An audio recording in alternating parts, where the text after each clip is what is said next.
Hello everyone, welcome back to ComMed Made Easy, and I hope you all are doing very well. Before we begin, let me remind my dear students that the contents of this channel are only to supplement your knowledge, not to replace the regular online and offline classes in your institution. So please attend your classes and do not miss them. Also, if you like our contents, please subscribe to our YouTube channel, like the videos and share these videos with your friends, with your batchmates, with your juniors. Also, if you are a teacher, then with your students. Please follow our Facebook page and the link will be given in the description. Today we are back with another communicable disease, that is leprosy. This is the first video and the subsequent videos of the leprosy series will be coming out in the next few weeks on our channel. So this word leprosy was derived from the Latin word lepra, which means scaly. Leprosy, also known as Hansen's disease, is a chronic bacterial disease or infection, and the causative organism is Mycobacterium leprae, another bacteria. And these bacteria primarily affect the skin and the peripheral nerves, and it results in skin manifestations like hypopigmented macules and neurological manifestations like loss of sensation. So we can have anesthetic or hypoanesthetic patches on our skins.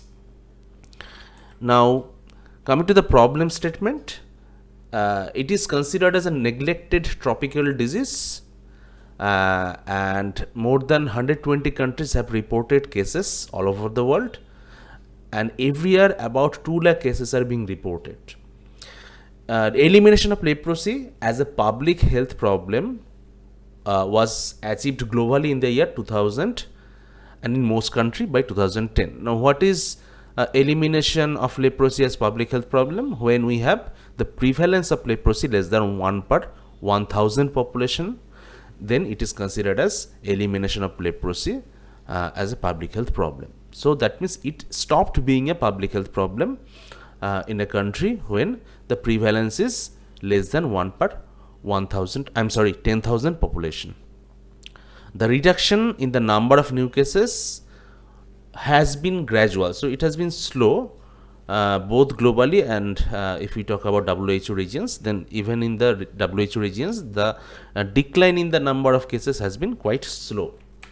Talking about the WHO regions, if you look at the number of new cases being detected in the year 2021, we can see that the highest number of cases, that is about 66%, is from the Southeast Asian region, and that is followed by 15% in America, 14% in Europe, and then we have 3% cases from the Western Pacific area and only 2% from the Eastern Mediterranean area.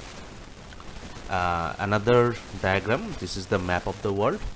Darker color denotes the number of cases or more number of cases being reported from that country, and here we see that India, Brazil and Indonesia are the highest contributor of new cases being reported in the year 2021. Okay, so now coming to the epidemiology, first the agent factors. Agent is the bacteria Mycobacterium leprae, which is a acid-fast bacilli. It occurs in the human body both intracellularly as well as extracellularly. They occur characteristically in clumps or bundles, which is known as globi, and they have affinity for the Schwann cells and cells of reticuloendothelial system. Schwann cells, that is why they affect the nerves and also the reticuloendothelial system. May remain dormant in various sites and can cause relapse in future. Next is the source of infection. Generally, the multibacillary cases are the most important source of infection. Now, what is multibacillary, what is paucibacillary? We shall learn these things later on. Inapparent cases can also be sources. So, people who are infected but do not have any clinical features can also spread the disease. A patient with active leprosy is considered infectious, and the portal of exit is nose, by sneezing, blowing of nose, because it is spread through respiratory route. And infectivity, an infectious patient can be rendered non-infectious upon treatment with dapsone for 90 days or rifampicin for 3 weeks. So that means whenever a person is infected, he is spreading the disease, he is an infective person. That means he spreads the infection to the other people. And upon treatment for 90 days with dapsone or with rifampicin for 3 weeks, the person can be considered as non-infective. That means he is not supposed to spread the disease to others. We can consider that he is non-infective at that moment.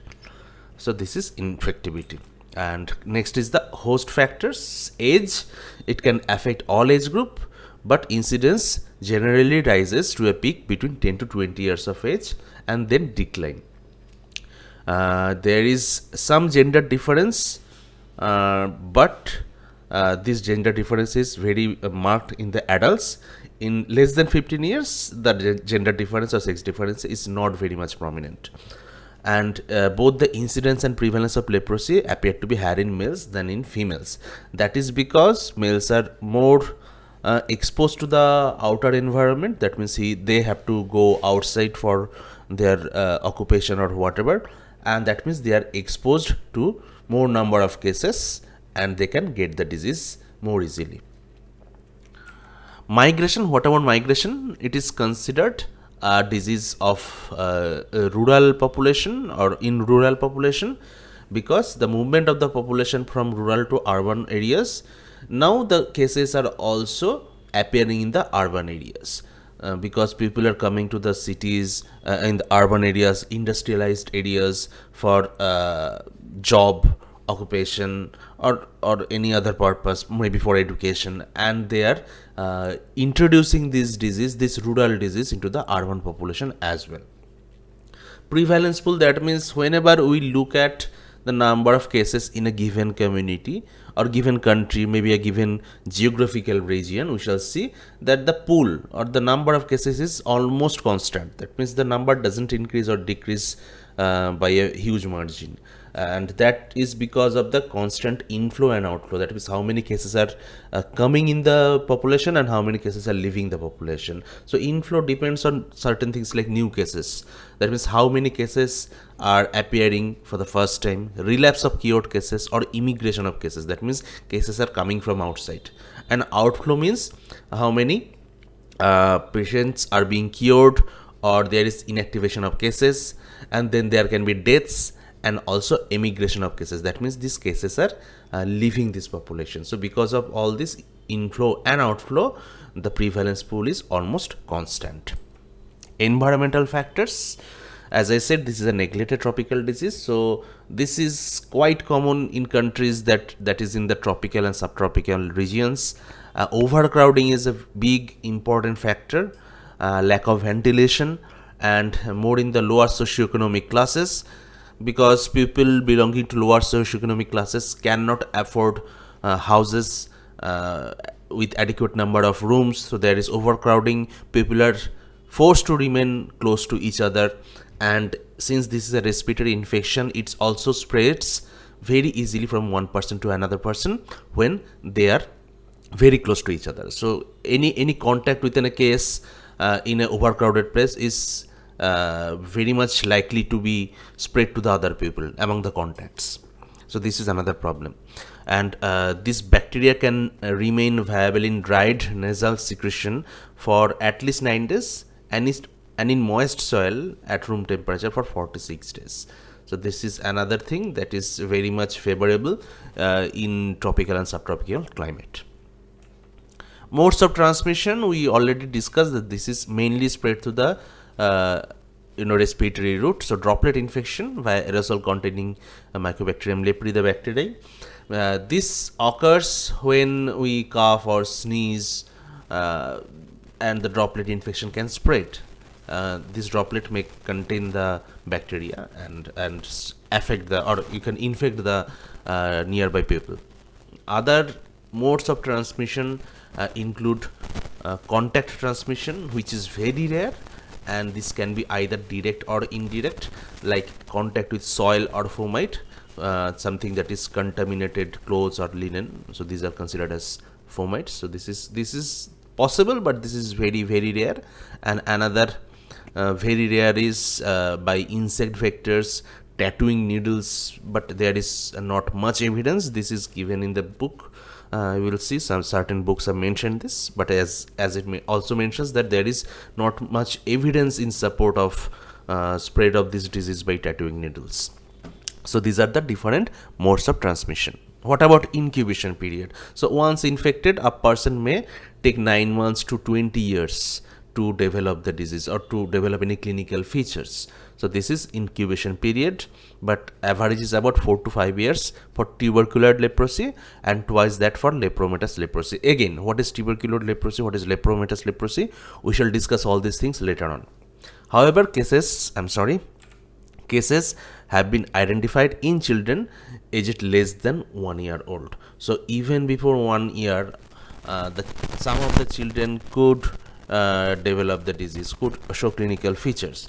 So in such cases, the incubation period is definitely less than 1 year. So that is also possible. The clinical features. So how we can suspect that the person is suffering from leprosy? The symptoms mainly affect the skin and nerves that we already mentioned earlier, but also the mucous membranes, which is basically the soft and moist areas just inside the body's opening. That is possible. Now let us look at the skin or dermatological manifestations. There can be one or more discolored patches on the skin, which are usually flat and may be numb and look faded. That means they are lighter than the surrounding skin. There can be some nodules or growths on the skin. The skin may appear thick, stiff or dry, and there can be some painless ulcers on the soles and feet. That is because there is nerve involvement, so these ulcers may be painless. Also some painless swelling or lump on the face or earlobes, and sometimes there can be loss of eyebrows or eyelashes. So these are the dermatological manifestations. Here I have showed some diagrams taken from the internet. You can see these are some patches, right, and they are lighter than the surrounding skin. So this is the normal skin color, and there are multiple lesions, you can say, or you can say patches that is hypopigmented, that means lighter than the surrounding skin. So we can see at least 1 2 then 3 4 5 6 7 8 9, here 10 11 12, like 12, that is in the back side, and a large discolored lesion on the chest of a person with Hansen's disease. So this is left chest wall and there is a lesion. Probably there is another lesion here, but we cannot see. So this is the dermatological manifestation in leprosy. What else? There is also nerve involvement, we know, and because of that, whenever a nerve is involved, there is numbness of the affected areas of the skin and muscle weakness or paralysis. So we can have plagia or paralysis depending on the nerve that is involved, especially in the hands and the feet. Enlarged nerves, sometimes some nerves are thickened and you can palpate them, especially those around the elbow and knee and in the sides of the neck. It is possible. Some eye problems can appear, and that can lead to blindness when the facial nerves are affected, and when the mucous membranes are involved, we can have stuffy nose, nosebleeds, or bleeding from other sides. Here we can see enlarged nerves below the skin and the dark reddish skin patch overlying the nerves affected by the bacteria on the chest of a patient with Hansen's disease or leprosy. The skin patch was numb when touched. So here is the nerve 1 2 3. You can see these 3 nerves which are enlarged. Here is another example. The greater auricular nerve is thickened. More commonly, these are the nerves which are affected by leprosy, like ulnar nerve, median nerve, radial nerve. Here we can have the facial nerve, posterior tibial nerve, and common peroneal nerve. Other nerves which may be affected are trigeminal, median, and radial nerve, as we mentioned, but more commonly ulnar, lateral popliteal, which is common peroneal nerve, and posterior tibial artery. These tibial nerve, these 3 nerves are more commonly affected. Sometimes you can have this MCQ that what is the most commonly affected nerve in leprosy. The answer will be ulnar nerve. Okay. Now, as the disease progresses, there can be development of certain disabilities, and WHO has a grading for disabilities in leprosy. We have the disabilities in hand and feet as well as eyes. In hand and feet we have grade 0, 1 and 2. What is 0? There is no anesthesia and no visible deformity or damage. That is grade 0. What is grade 1? Anesthesia is present but no visible deformity or damage. And in grade 2 there is visible deformity as well as damage present. So any deformity or damage, if it is present, grade 2. If only anesthesia is present, grade 1. If nothing is present, grade 0. That is for hands and feet. What about eyes? In eyes we have only grade 0 and grade 2. There is no grade 1. So in 0 there is no eye problem due to leprosy, no evidence of visual loss. That is grade 0. What about grade 2? Severe visual impairment when the vision is worse than 6/60, inability to count fingers at 6 meters. There can be lag of thalamus, iridocyclitis or corneal opacity. So all these clinical features we can have in grade 2 disability in leprosy when the eyes are involved. Okay, so you can come across lots of leprosy patients with grade 2 disability. It is quite common and we have to manage them accordingly. Next is the classification of leprosy, which is very important. We need to know the classification of the disease. We have Indian classification, Madrid classification and Ridley-Joplin classification. If we look at the Indian and the Madrid classifications, we shall see they are very similar to each other. In both these classifications we have indeterminate type, tubercular type, borderline type and lepromatous type. Only in Indian classification we have the pure neuritic type that is not present in the Madrid classification. So that is the only difference between these two classifications. So let us go into the details of the Indian classification. We have the indeterminate type. So what is indeterminate type? This denotes those early cases with 1 or 2 vague hypopigmented macules and definite sensory impairment. These lesions are bacteriologically negative. So what is the important point here? That is 1 or 2 vague hypopigmented macules. So there are skin manifestations, but only 1 or 2 hypopigmented macules are there. But there is definite sensory impairment. So nerve involvement is definitely present. But these lesions, these skin lesions, do not have any bacteria. So they are bacteriologically negative. What about tubercular type?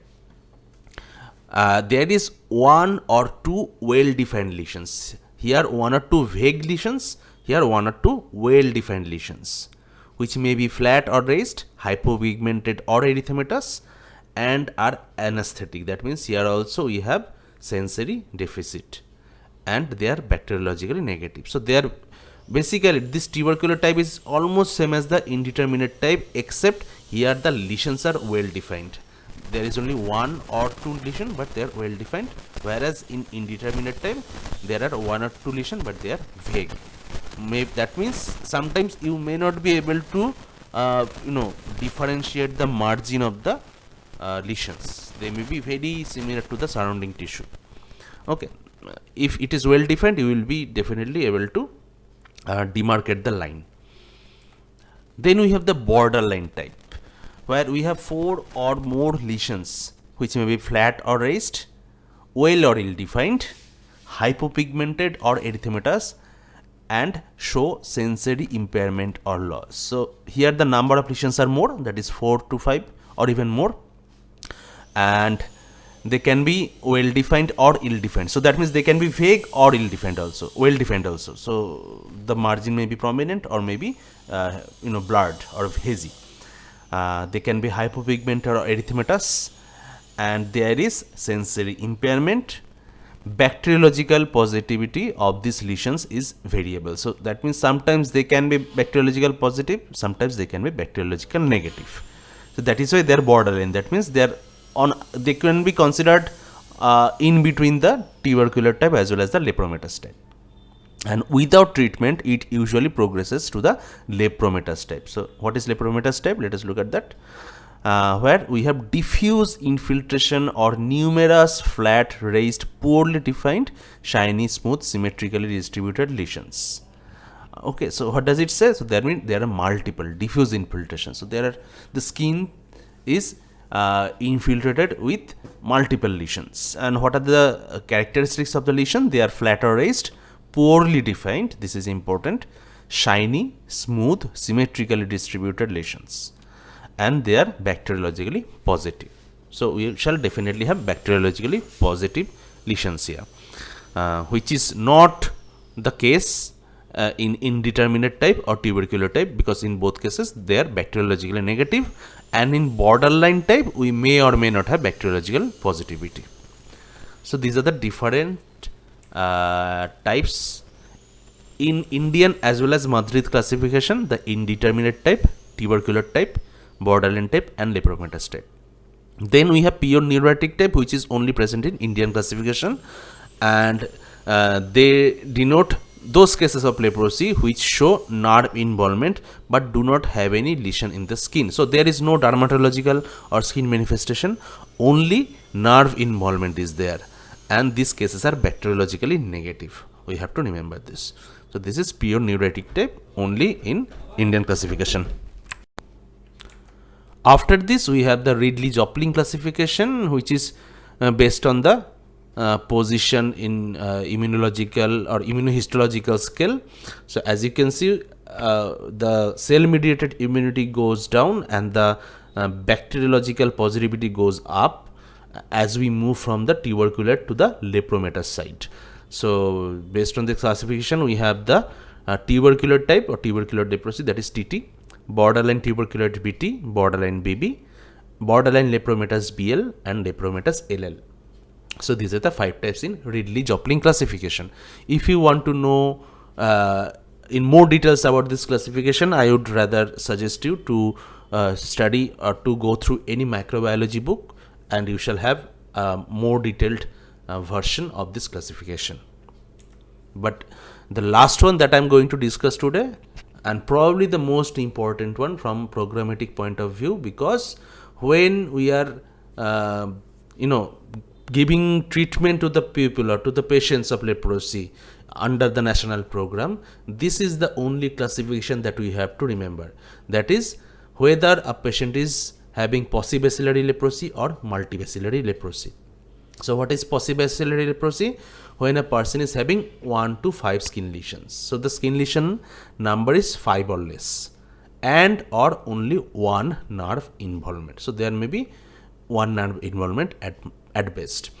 What about multibacillary leprosy? Here the person have 6 or more skin lesions and or more than 1 nerve involvement. So based on the nerve involvement as well as the number of lesions, we divide the cases as paucibacillary cases or multibacillary cases. Paucibacillary cases is when there is only 1 to 5 skin lesions with or without only 1 nerve involvement, whereas multibacillary cases are when there is 6 or more lesions with or without 2 or more nerve involvement. So this is the classification that is important from programmatic point of view, or you can say from national program point of view. So with this we are concluding today's session, that is the first part of leprosy.